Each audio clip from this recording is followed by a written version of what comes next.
ตื่นเต้นเจ้าห้องน้ำแล้วตั้งแต่วานนี่บ่พักแล้วเช้านี้อันนี้อะไรประตูแล้วเช้านี้ใส่บานประตูติดเรียบร้อยจะได้มาพร้อมใส่ได้ พร้อมใส่ได้พร้อมใส่งานได้แล้วมีคนเปิดก่อนเลยวะเนาะไปพอได้ก็บอกว่าไปกับโบกะเป็นยังได้บ่ดีเนาะไม่มีปัญหาหรอกใครเปิดก็เปิดรอดเดี๋ยวพวกเขาสิไปรอเบิ่งก่อนเป็นได้ใดเมื่อเช้านี้เพิ่นว่าอาหารก็ใส่บานประตูแล้วพี่น้องเนาะจิตมันทันเห็นเลยบานประตูยังบ่ทันได้จักครับ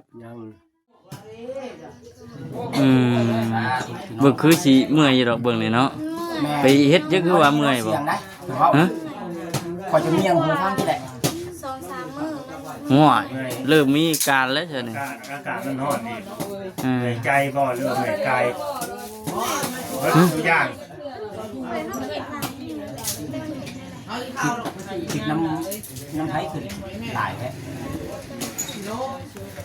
นี่แน่ไปคิดเนาะโอ้ยมันอะไรเด้อ ทุกอย่างคนมันกำลังท้องกำลัง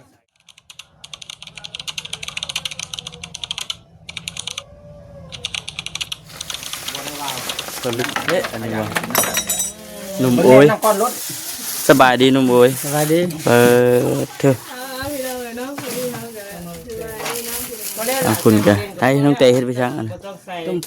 มปลาทักทายสบายดีเด้อพี่น้องเด้อเนาะ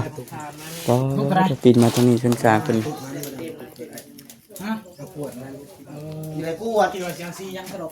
กับลังพี่น้องเนาะเทมื้อนี้บ่น้องจ้อยนี่เทมื้อนี้บ่เหนื่อยสบายดีวันส่วนยังบ่ได้มื้ออยู่ว่าเมื่อใช่มื้อพุ่นแล้วการมื้ออะไรมื้อแล้วบ่ว่ายังบ่ทันแล้วเนาะ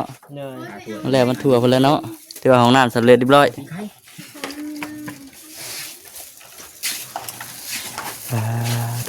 จังไดบ่นี่สบายดีบ่คำสบายดีมาแต่โดนแล้วบ่มาเอาเข่ามาให้น้องแต่มาเอามาฮอดแล้วเพิ่นยังบ่ว่างว่าสิมอบเข่าบ่เพิ่นสิเอาคืนได้อยู่บ่นี่ห่วยกับเฮ็ดได้บ่นี่น้องบอยบ่บอยก็จักอยู่ไสบ่เห็นสิให้น้องกระแตแบกขึ้นมันบ่ได้เนาะแต่สุขภาพเด้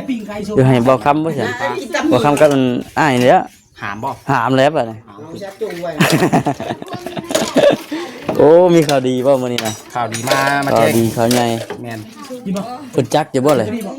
กินตัวนี้เลยเพิ่นจักอยู่บ่เพิ่นรู้ว่าสิให้เพิ่นนั่นแหละแต่ว่ามาเพิ่นยังบ่ว่างตอนนั้นเพิ่นกลัวตามบ่ยินได้คุณเป็นกินบ่ยินจริงดีกินแล้วเนาะรอบเที่ยงเลยยันสร้างบ่หิวข้าวมาอวยน้ำจมเลยหิวเติมแล้วเนาะช่างเนาะฮอดจักมุ้งเลยนี่12นะ12 โมงเลยเด้นี่พักเที่ยงแล้วจะหน่อยก็ได้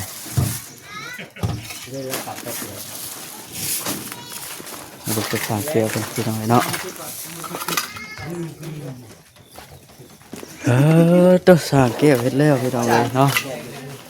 สบายดีเด้อสั่งเกลียวเด้อสบายดีต่อห้องนี้บ่วะคู่หูนะบ่บ่ได้มามื้อนี้ไปไถนามื้อนี้มื้อนี้เพิ่นหยุดมื้อนี้พักมื้อนี้เพิ่นเว้านำอยู่ถูกครับ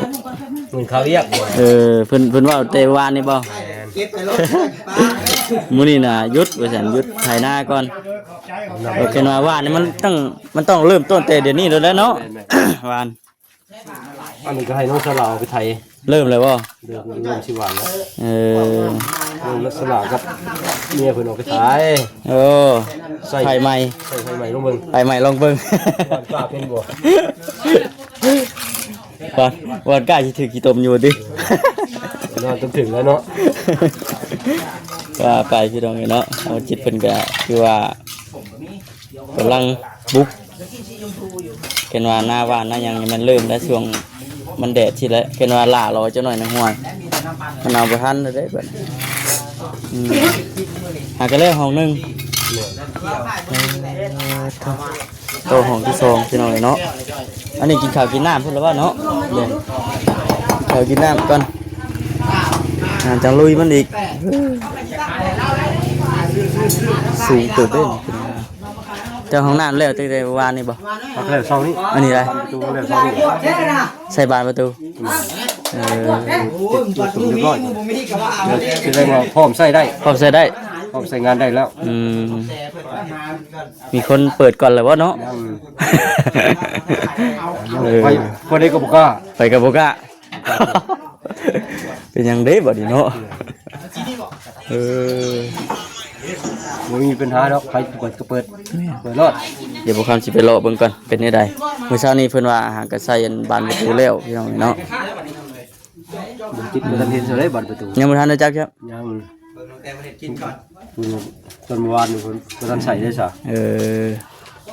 ใช้จอกคอยค่ะ เรียบร้อยพี่น้องเนาะ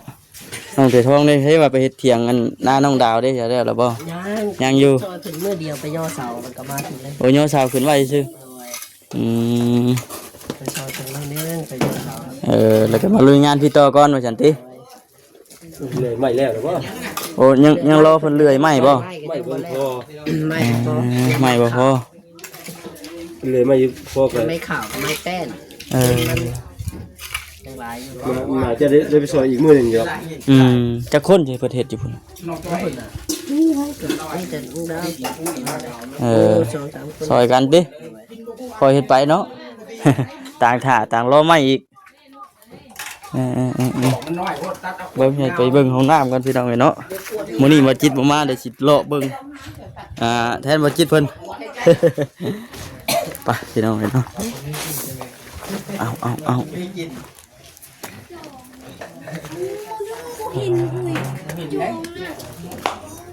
เรียบร้อยพี่น้องตั้งโซโครกเรียบร้อยคุณเถิดอยู่คักแล้วพี่น้องเอ้ยเนาะ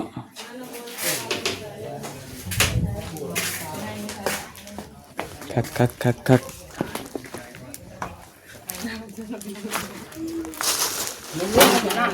เสีย จังได ลูกแก้วมากินน้ำมันน้ำสูงน้ำมันเดี๋ยวน้ำหวานเด้อทำไมน้องจ้อยกินไม่ได้ แต่เฮ็ดเมนูเด็ดอีกแล้วมื้อนี้ เอากินได้เลย สบายดีรอบ2น้องโอ้ย ไปเด้อมากินน้ำหวานเด้อ ฮะ กินน้ำหวานเด้อ เอาก่อนพอเถอะ เมนคำไพ่นี่ว่ะเมน3บอกคำไพ่2เมนบอกคำไพ่ โอ้โหเลยพูดน้ำมัน หนุ่มโอยเป็นครอบครัวบ่นี่ ไหนที่นี่ฉันพระเจ้าขายไม่ฆ่าพวกเลย ขายไปจอกแล้วเอาไว้ขายไปขายไปจอก ขายไปจอกกันโย่ได้หลายพันเศษได้นี่เฉพาะน้องจ้อยได้แน่ถามแก้วจักขาประมาณนี้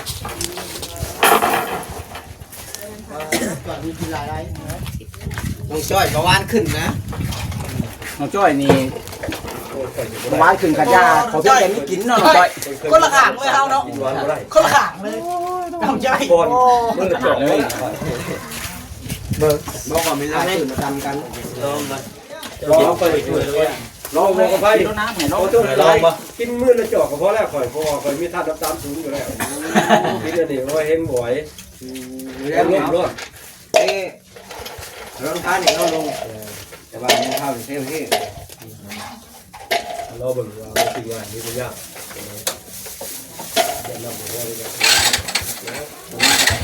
วันแล้วมัน เราตี ตี ได้ กัน แล้ แล้ว ว ให้เจ้าขึ้นให้ได้มอบให้แก้วนี่นะว่าน้าเขาได้แล้วได้หมอต้มปลากัน ไม่อยากก็ก็ไปอยากต้มไข่ โอ้ย แม่ข้าวคืนแม่ไปจะอยากต้มไข่นะฮะให้ข้าวก้อน ต้มปลาต้มปลา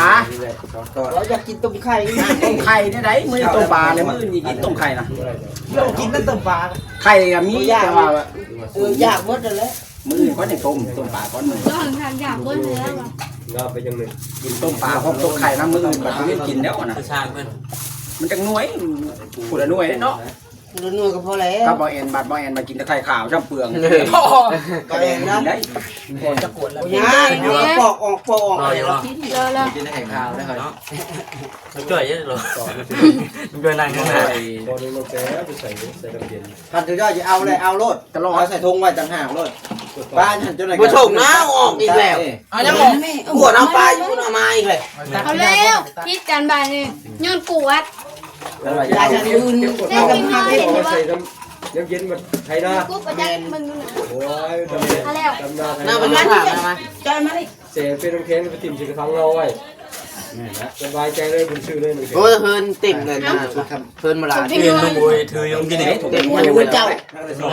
ยังไม่ได้มอบอยู่ดีอยากมอบอยู่สั้นๆเนี่ยไม่ได้ใส่ได้ตุ้มนี่ มันจะมันจะด้วย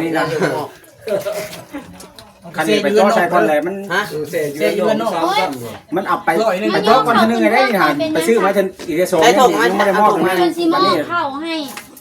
ยกเข่าขึ้นเทิง ไป ให้ ชม นี่ ไปชม เพื่อนให้อยากได้เป็นงัวนี่ เอาไปจบ มาวันนี้เพิ่มเดี๋ยวไปจ่อมานี่ไปจ่ออีกก้อนอยู่ก็ได้แล้ว ลูกค้าชิมลูกค้าชิม โวยยังคือนี่ได้ข่าวนี่ ได้บอกนี่กูไปซื้อแล้วบัดนี้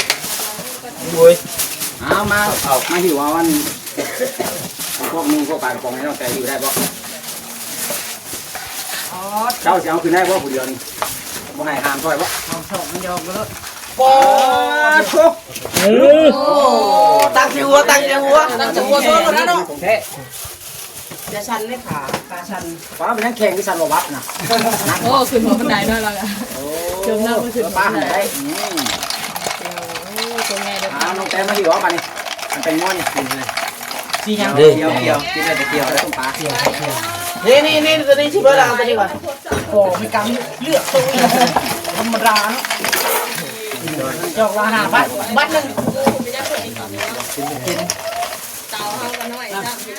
มือได้กินกันได้กินลายได้มือได้กินกันได้กินนี่นะลูกแก้วเนี่ยป้าตัว บ่ได้กินได้ก็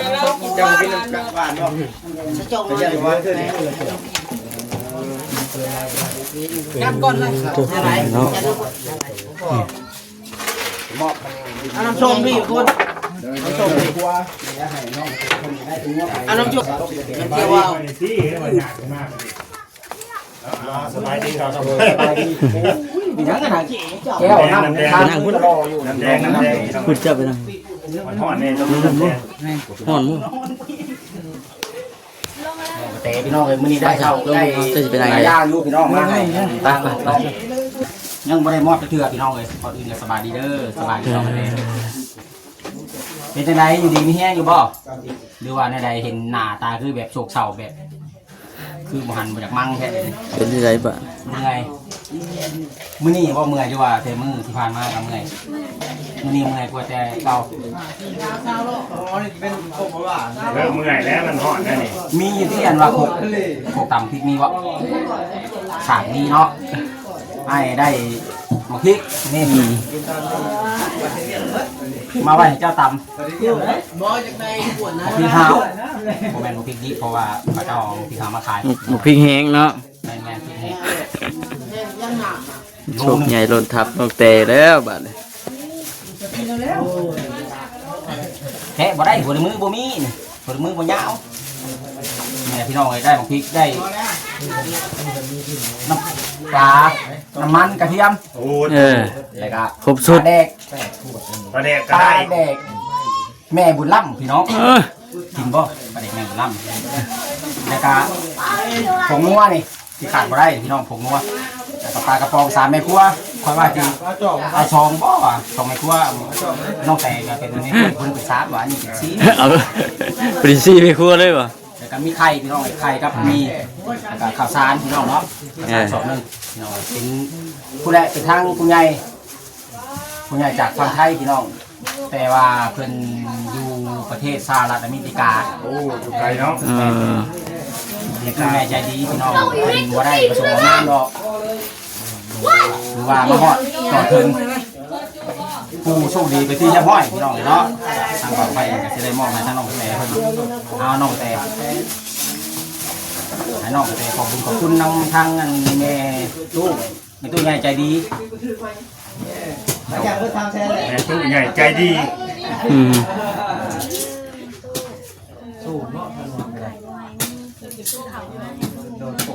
โอ้ยเลยคือหมวกละเด้ อืมเบิ่งคือสิเมื่อยอยู่ดอกเบิ่งนี่เนาะ ไปเฮ็ดเยอะคือว่าเมื่อยบ่ เสียงนะเ ถึงว่าคอยจะเมียงหูฟังที่แหละ 2-3 มื้อ ง่วยเริ่มมีการแล้วใช่ไหม อากาศมันร้อนนี่เหนื่อยใจบ่หรือเหนื่อยกายเบิดทุกอย่าง คิดน้ำไทยขึ้นหลายแค่นี่แน่ไปคิดเนาะโอ้ย เบิดทุกอย่างคนมันกำลังท้องกำลังใส่ เนาะ โมแมนว่ามีแต่เท่านี้แล้วยังมีอีกได้ ง่วยมีหยังบ้านนี่ ยังบาดนี่ยังสิมีเซอร์ไพรส์อีก ยังมีเสื้อผ้าอีกได้ เอาแล้ว โอ้ เอาเบิดซ้ำนี่ คิดว่าเบิดจะได้ เอาแล้วบัดนี้มีเสื้อผ้าอีก5,000กีบ ก็ยอดก็กระเตงน้องเลย เซอร์ไพรส์5,000กีบ แม่นทางเรียง ไปกำลังสิจกหมอมาเลยบาดนี่เป็นปึก ไผบาดนี่มันลูกจ่ายแล้วยักษ์ เป็นปึกพูดนะ เต็มกำมืออา ส่ง ญา ทุงบ่ได้เดี๋ยว เธอบอกอภัยเต็มกำมืออาญาหุ่น มาซื้อไพ่เงิน โอ้ย เงินเหลือซื้อนี่แหละพี่น้องเลยซื้อเครื่องซื้อของนี่แหละ คุณหล่นทับ บุญรถทัด น้อง โอ้ โอ้ ยเอ้ ย ย ดีใจน้องสาวบ่ บ่ดีใจบ่ ดีใจแล้ว ดีใจเพราะเงินที่เหลือจากซื้อข้าวซื้อไข่ซื้อมาม่าปลากระป๋องผงชูรสแป้งนัวพี่น้อง โดย ยังถึงกี่ข้าว ยัง 1 2 3 ดูหมอเลยเด้อเต๋อ 7 แปด 9โอ้ยตัวนี้ใบกล้วยของคนพี่น้อง ในกล้วยกับมี โอ้ยน้อยไป10 1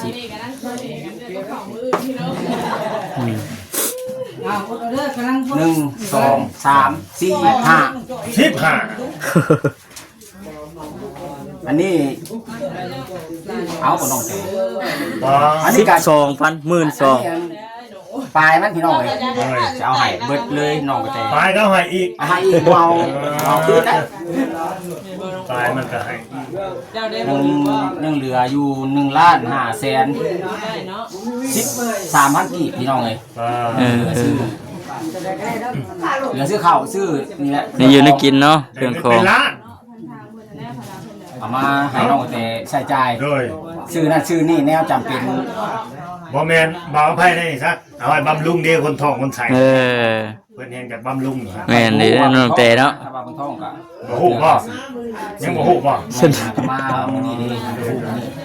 แล้วเราสิเมื่อยเนาะ เป็นคือกัน เพราะจะว่าเมื่อยแล้วจ้ะนี่ 513,000กีบที่ให้มอบให้น้องกระแตเลยพี่น้องนับไปคือน้องกระแตแม่นบ่ฮอดบ่หรือว่าบ่ฮอด โดยยังเมื่อยอยู่บ่บัดนี้หรือว่าซ้ำเมื่อย เอาเงินให้ยัง ยังเมื่อย คือเก่าเลยแบ่งครึ่งเลยเนาะโอ้ย สิยอมนะกับเมื่อยเด้ ให้เอา ยังเมื่อยคือเก่า เนาะ ไปอันสักยาบำรุงน้ำเนาะ แม่น สักยามีแห้งมีอย่างนั้นนะเงินทางประจำมวลก็เป็นของเงินคนแหละของไปตู้ใจดีจากต่างประเทศ แต่ว่าเพิ่นเป็นคนไทยอยู่ คนเดียวกัน ส บ่ หรัฐอเมริกาแม่นคนเดียวกันครับอันว่าชื่อเข่าชื่ออันนี้แหละ ชื่อเครื่องใช้ในครัวเฮือนแหละตะกี้เพิ่นว่าให้ซื้อซีนมา2โลแต่ว่าอ้ายมาไกลตลาดแล้วนะมาฮอดนาซายแล้วก็เลยว่าบ่ได้ซื้อเลยซื้อแบบไข่พวกมีแล้วก็ปลากระป๋อง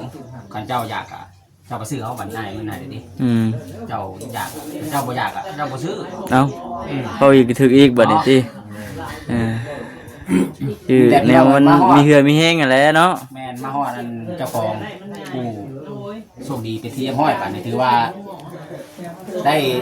จบได้จบสิ้นในภารกิจตัวนี้เนาะวันนี้มาฮอดผู้โชคดีเรียบร้อยแล้วพี่น้อง สำเร็จภารกิจ แม่น ส่งมอบ เสร็จสิ้นส่งมอบฮอดมือผู้รับ ฮอดมือเลยเนาะ เรียบร้อยพี่น้องเลยเนาะกันไหนกันก่อนอื่นก็ขอขอบคุณนำทางแม่ตู้ใจดีหลายๆเด้อพ่อแม่ขอให้แม่ตู้เพิ่นจงอยู่ดีมีแห้งความเจ็บอย่าได้ความไข่อย่ามีปรารถนาสิ่งใดก็ขอให้ได้สิ่งนั้นแม่จะดีเพิ่นให้มาซ้ำนี้ก็ขอให้ไหลขึ้นหาทั้งแม่เพิ่นรอยเท้าพระเท้าเด้อขอให้เพิ่นจงมีสุขภาพร่างกายแข็งแรงสุขกายสบายใจตลอดปีตลอดไปเด้อแม่เด้อสาธุ สาธุ มีให้ทางเงินบางท่านเป็นสภาพบุญให้นะครับเนาะว่ามาฮอด ไปสั มื น อ ติธรรมนะครับ ดีแล้ว เดินค คลิปก่อนเดี๋ยวมื้อหน้ามื้อในยังสิได้เข้ามาอีกดอกพี่น้องเนาะหนุ่มโอยกำลังปรุงบ่เบิดเถอะเอาแซ่บๆเด้อเป็นนัวนี่ใส่หลายๆแล้วจังแซ่บคักไปๆซะพี่น้องเนาะจังไดก็จะดีมีแฮงสบายดี